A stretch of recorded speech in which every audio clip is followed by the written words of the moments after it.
They warned me about older women. They didn't say it outright, of course no one ever does, but you could hear it in the sideways glances, the drawn-out, "oh," when I mentioned who lived next door. You could hear it in the silence that followed when I said her name. They assumed she was lonely, that maybe I was lost. But no one tells you what to do when you start falling for the woman across the porch, especially when she's 20 years older, especially when she touches you, like she already knows where it hurts. I moved into that little house on Sycamore Street a few weeks after I turned 26. It was a quiet neighborhood in upstate New York. All porch swings and creaking gates, the kind of place where people still wave when they drive by. I'd just taken a job with a logistics company, nothing exciting but stable, reliable. I needed that after years of couch surfing in city apartments where the walls felt like wet paper. The house was small, 2 bedrooms, 1 bath, hardwood floors that groaned under your footsteps. But it was mine. And after years of drifting, it felt good to land somewhere, even if I didn't know yet whether I'd stay. The house next door had hydrangeas blooming out front and a black cat that never let me pet it. I noticed the cat before I noticed her. But once I really saw her, I couldn't look away. Her name was Elise. She was 46. And the first time I saw her, she was bent over in the garden pulling weeds with her bare hands and humming something old and slow under her breath. She wore loose linen pants rolled up at the ankles and a ribbed tank top that clung to her like a second skin. The sun painted her skin gold and her hair dark with silver streaks she didn't bother to hide was pinned carelessly to the top of her head.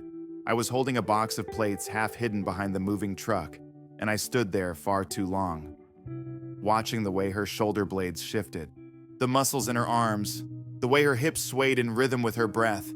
She looked up and caught me staring. Instead of flinching or scowling, she smiled, just one corner of her mouth, slow. Like she was used to being looked at and she didn't mind. Not when it came from someone younger, maybe. Not from me. "Welcome to the street," she said. Her voice was low, rough around the edges like bourbon on ice. "Let me know if you need help breaking in that lawnmower." I smiled back, mumbled something like thanks, and ducked inside. But the image of her stayed with me, burned somewhere behind my ribs. I hadn't even said her name yet, but I was already thinking about how it might taste in my mouth. A few days passed. I unpacked, got my bearings, tried not to look out the kitchen window every time I heard her wind chimes in the breeze. The next time we spoke, it was because my mower wouldn't start. I'd yanked the cord twice, maybe 3 times too many, and was cursing under my breath when I heard her voice behind me. "You're flooding the engine, sweetheart." I turned. She was leaning on the fence, a coffee mug in one hand, her other hand brushing that same streak of silver back behind her ear. Her robe, barely tied legs, bare toenails painted a wine-dark red.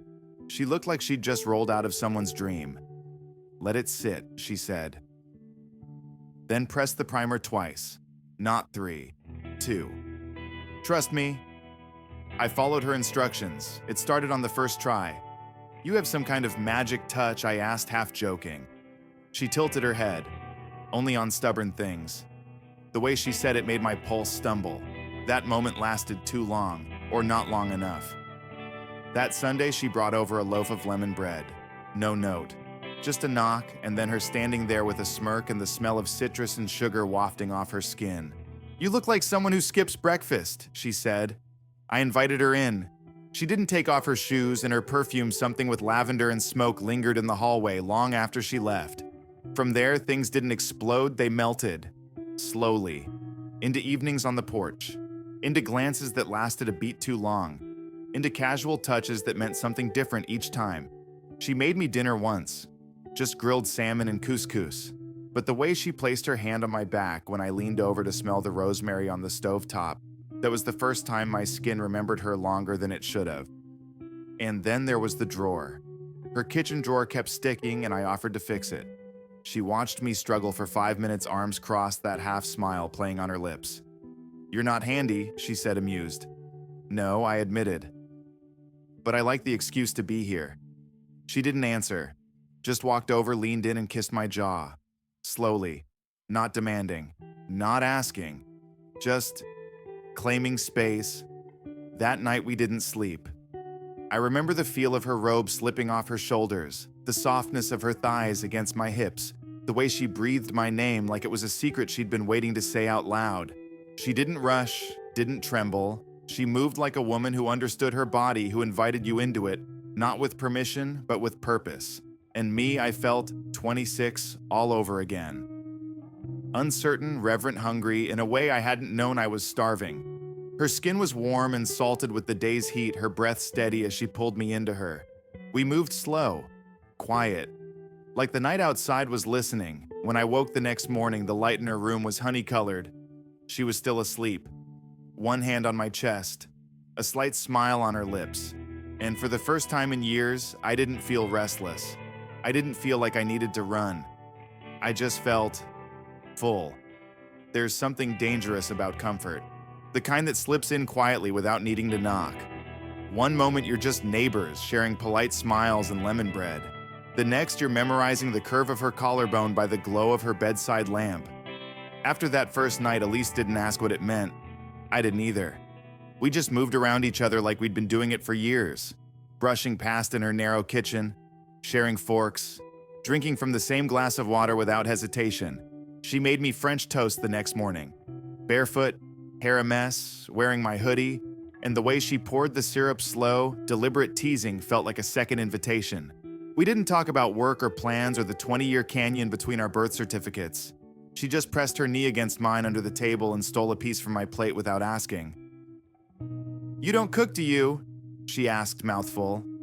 "Nope," I said, watching her lips. "But I clean like a saint." She smirked. "Then we're going to get along just fine." And we did. The next few weeks were full of little discoveries. The way her back arched slightly when she reached for the top shelf. How her laughter came out in bursts like it surprised her. The scar beneath her left breast, she didn't explain and I didn't ask. Just kissed. She taught me things without teaching. That slow doesn't mean hesitant. That silence can hum louder than words. That intimacy isn't just about how you touch, it's how you don't rush to let go. She liked being kissed behind the ear. She hated when people used the word moist. She had a birthmark on her inner thigh, just above the place my hand always found when we lay tangled under her ceiling fan, sweat collecting in the hollow of her collarbone like a secret only I knew. Some nights we didn't even make it to the bedroom. Once she was standing at the kitchen sink, arms wet from washing dishes when I came up behind her and wrapped my arms around her waist. She didn't flinch, just leaned back into me like it was the most natural thing. My lips found her shoulder, then the base of her neck. Her hips rolled back against mine, slow and deliberate, and suddenly the world narrowed to nothing but the sound of water dripping, her breath hitching, and the taste of her skin. Soap and heat and something deeper. We moved to the counter, didn't say a word. Later she leaned against me, hair damp smile, lazy. "Kitchen counters," she whispered. "Underrated." I laughed. She kissed me, then walked away completely naked like she hadn't just unraveled me with one look. She was like that, confident without arrogance, sexy without trying. A woman who didn't ask to be wanted, she expected it. And the terrifying part was, I did. Completely. Helplessly. I stopped dating anyone else. Not officially, but emotionally I was already spoken for. Elise didn't say she wanted that. She never asked for exclusivity. But the space beside her in bed started to feel like it had my name on it. The town felt different too. I'd walk into the coffee shop and remember how her lipstick tasted after a sip of chai. I'd drive past the farmer's market and picture her bent over a tomato bin, denim shorts, hugging her hips, asking me if these looked ripe or if I was just enjoying the view. And yes, God, yes, I was always enjoying the view. She wasn't young, not in the way the world labels beauty, but her body moved like it had nothing to prove, like time had carved confidence into her. The soft curve of her belly when she sat cross-legged. The stretch marks on her thighs, pale silver lines like forgotten verses in a poem. Her body was a map, and I was still learning all the places that made her sigh. One night we lay on the porch swing, a shared blanket over our legs, and she asked me something I hadn't expected. "Do you ever miss younger women?" she said, not looking at me. The question sat heavy in the dark. I turned to her. "I don't even think about them," I said, honestly. "With you, everything feels more." She nodded slowly, her fingers tracing patterns on my wrist. "It's just, sometimes I catch myself wondering what you'll want in 5 years. If this," she gestured, "between us will still be enough." I reached out and tilted her chin toward me. This isn't enough, I said, voice low. It's everything. That night we didn't make love like before. It was slower, more aching. Like we were trying to pour reassurance into each breath, each kiss. She held me tighter than usual. Her legs wrapped around me like she didn't want to let go. And when I came undone, I buried my face in her neck and whispered, "Don't disappear on me." She didn't answer, just stroked my hair until I fell asleep. But love, I would learn, doesn't vanish in one night. It slips, gradually, quietly. It started with smaller moments. A text I forgot to reply to. A dinner we canceled. A weekend I spent catching up on work instead of in her bed. She never complained, just adjusted. But I could feel her drifting even as she smiled. And the more she pulled back, the more I reached. Not with desperation, but with a growing awareness that something sacred was quietly starting to shift. I started cooking. Badly, but with effort. I brought flowers, once sunflowers, because she loved them and she smiled like I'd handed her the moon. "You're sweet," she said. But her eyes were tired. I asked if she was okay. She said she was just busy. Work was stressful. Her sister had been calling more. But I knew. I didn't want to admit it, but I knew. Something in the air between us was changing. A storm gathering. Soft at first, then undeniable. We made love again that weekend, if you could still call it that. But it felt different. Like trying to remember a melody you used to know by heart. I used to think the scariest part of falling in love was the beginning.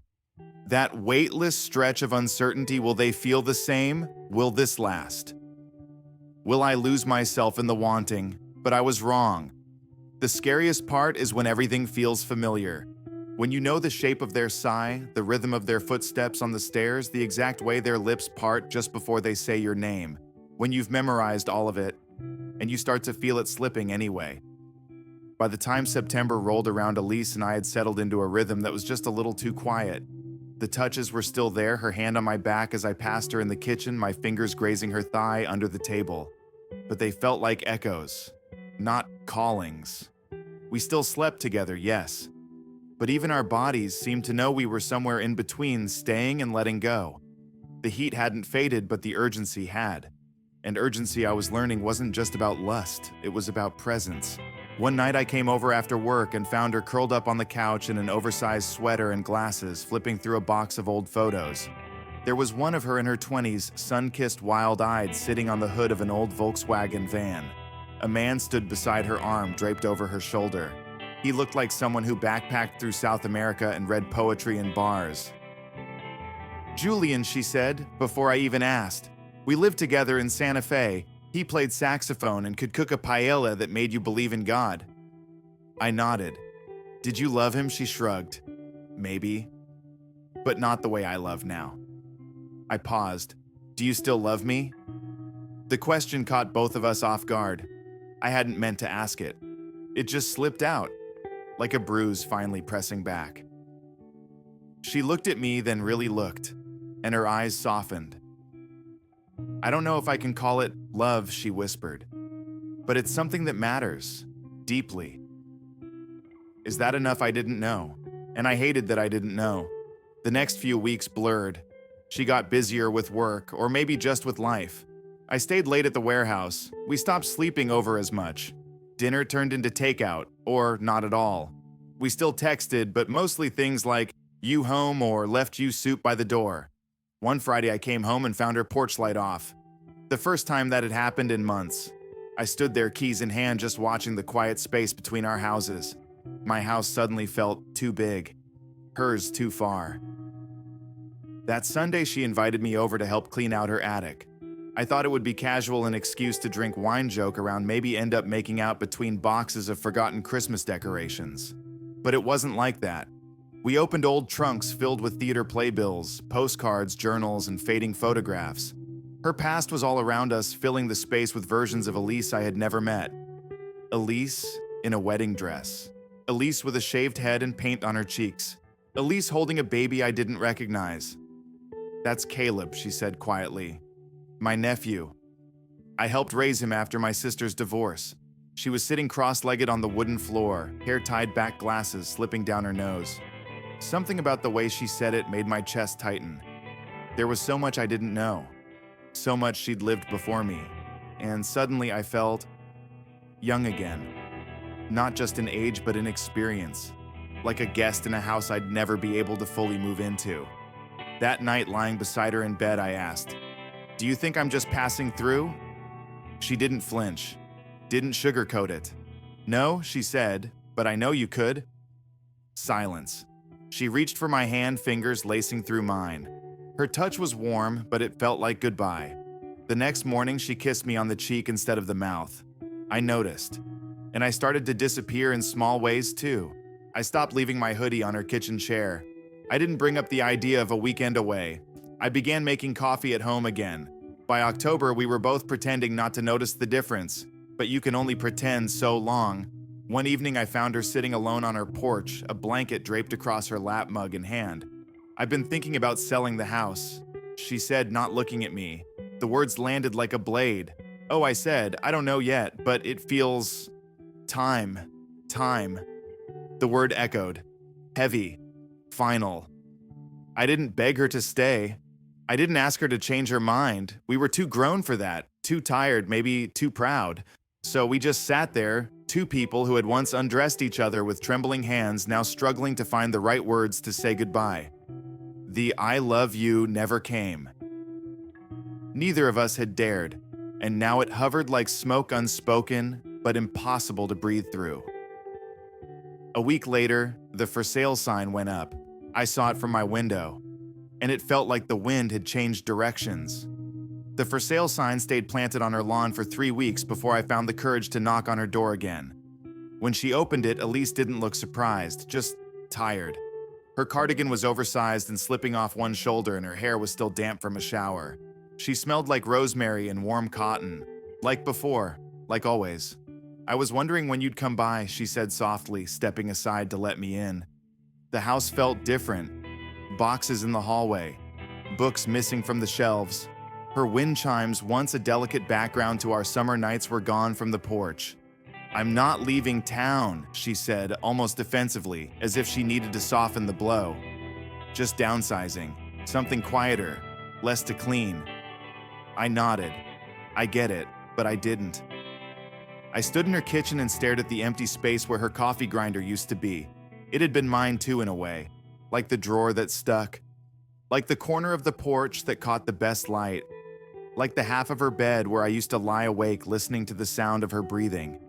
We hugged on the front steps, not tightly, not briefly, just long enough. "Thank you," she whispered, her hand brushing my shoulder like a sigh. "For being part of this chapter," I swallowed hard. "You made this place feel like home." She smiled, a little sad, a little proud. And then she closed the door. I didn't see her for a while after that.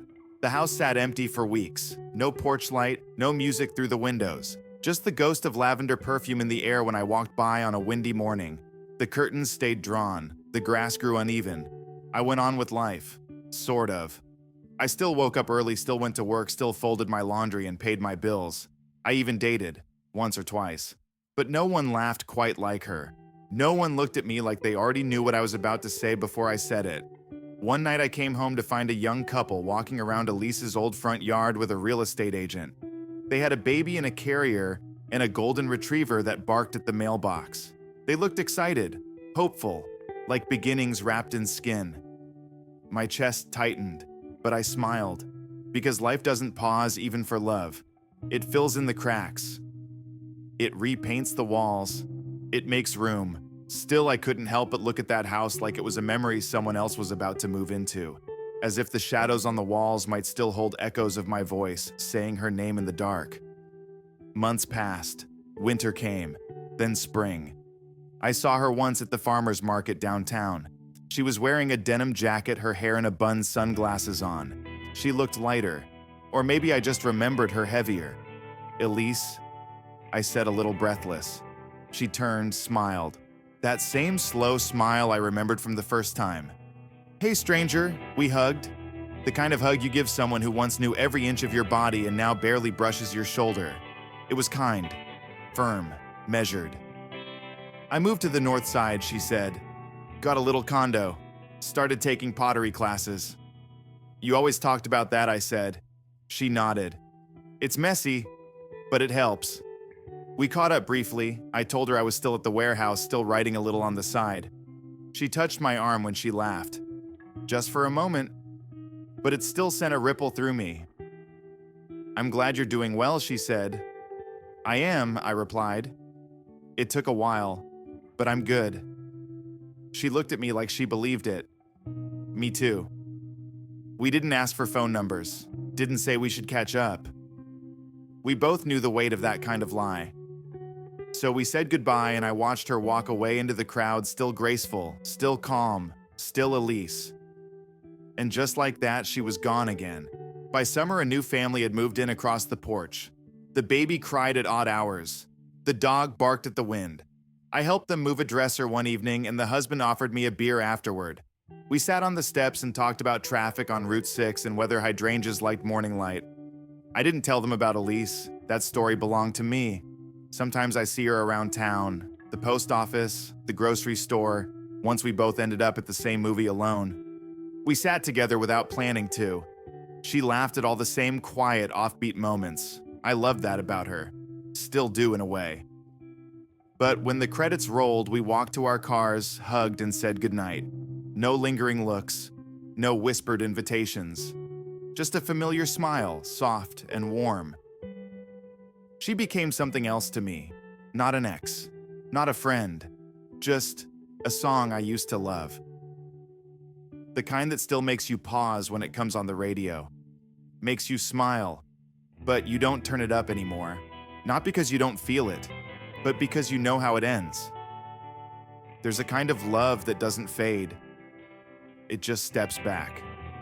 Softly. Like someone walking barefoot out of a room they no longer belong to. That was Elise and me. Even now, years later, she's still there in traces. In habits I haven't broken, in the way I keep rosemary in a jar by the window, in how I like my coffee stronger than most, in the way I instinctively leave room for someone else in the bed even when I sleep alone. She taught me that some connections don't need definitions to be real, that just because it didn't last forever doesn't mean it wasn't love. That rainy Sunday, I used to dread the one where we'd stay in pajamas all day, wrapped in each other's skin and soft laughter, came again this spring. But this time, I made coffee alone, sat by my window, watched the rain blur the edges of the world. From where I sat, I could just barely see the porch across the street, not hers anymore. But somehow, I still expected to catch a flicker of her silhouette behind the curtains, maybe a trace of lavender perfume floating in the air. But there was only stillness. Stillness and memory.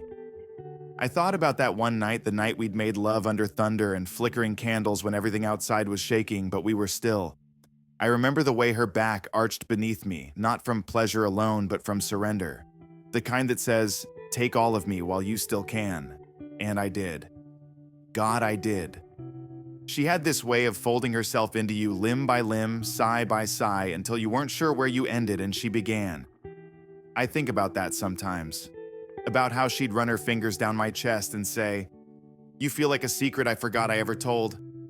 I never answered her. Maybe I didn't have to. When she moved, I let her go. Not because I wanted to, but because I understood. Elise was never meant to be a destination. She was a detour that showed me I could be wanted without pretending, touched without being tamed, known without having to explain. And I'll be honest, I miss her most in the small ways. When a song we once danced to sneaks onto a playlist.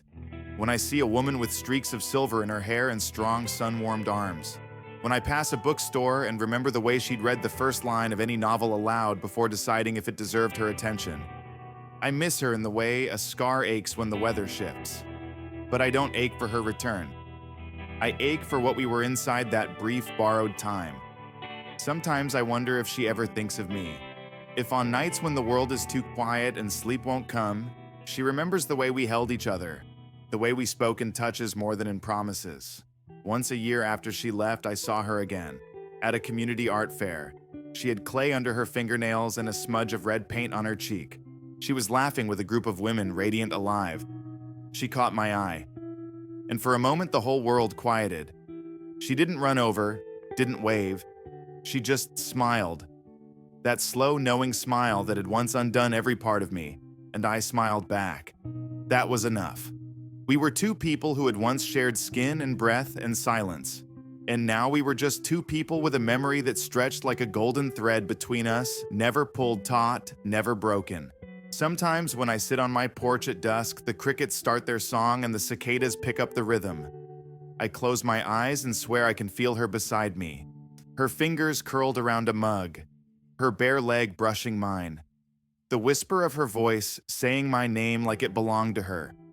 And for just a second, I let myself believe she's still there, that we're still in that moment, before the letting go, before the folding back into ourselves, before the world remembered that time never stops.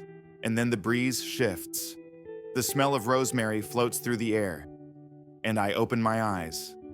She's gone, but the story is still here, etched in porch wood and creaking floorboards and muscle memory. Not all love stories end with rings and forever. Some end with thank you for showing me myself. And that's what she was. A mirror, a lesson, a shelter, and maybe if I'm lucky, I was that for her too. It's been a year, 365 mornings of pouring coffee into the same chipped mug sitting on the same porch, facing the same house that no longer holds her shadow. And still, I find myself wanting to talk to her. Not in the desperate, aching way I used to, but in the quiet, steady ache of someone who's lived through something too intimate to name.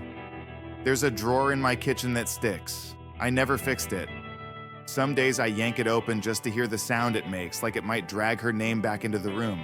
I keep the robe she once left behind. It's buried in the back of my closet, wrapped in a t-shirt I haven't worn since the summer we met. It still smells faintly like her lavender cedarwood skin.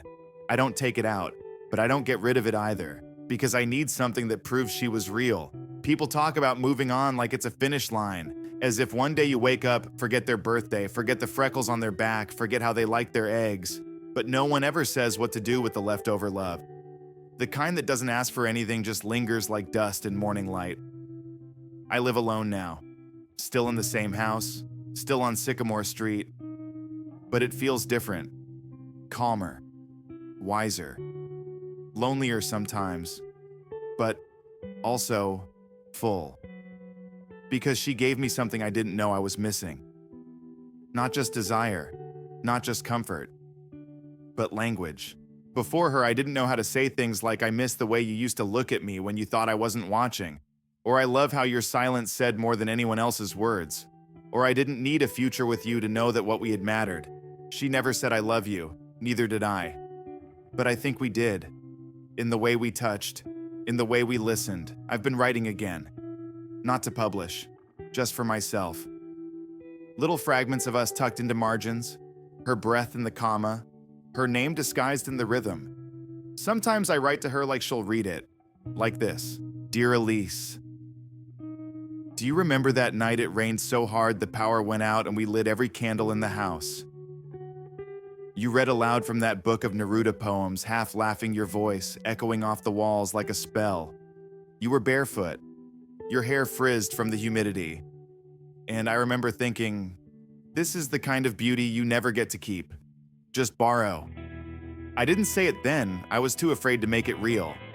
But I'm not afraid now, so here it is. You weren't a phase, you weren't a lesson, you were love. And maybe that's all we ever needed to be. Wherever you are, I hope you're barefoot. I hope your hands are dirty with clay. And I hope someone is watching you laugh and thinking they've never seen anything so honest. Love, B. I fold the letter. Don't mail it. Of course I don't. But I slip it into the drawer. The one that sticks, the one I never fix. Because maybe some things aren't meant to be repaired, just remembered, exactly as they were, before the ending. And somehow that's enough.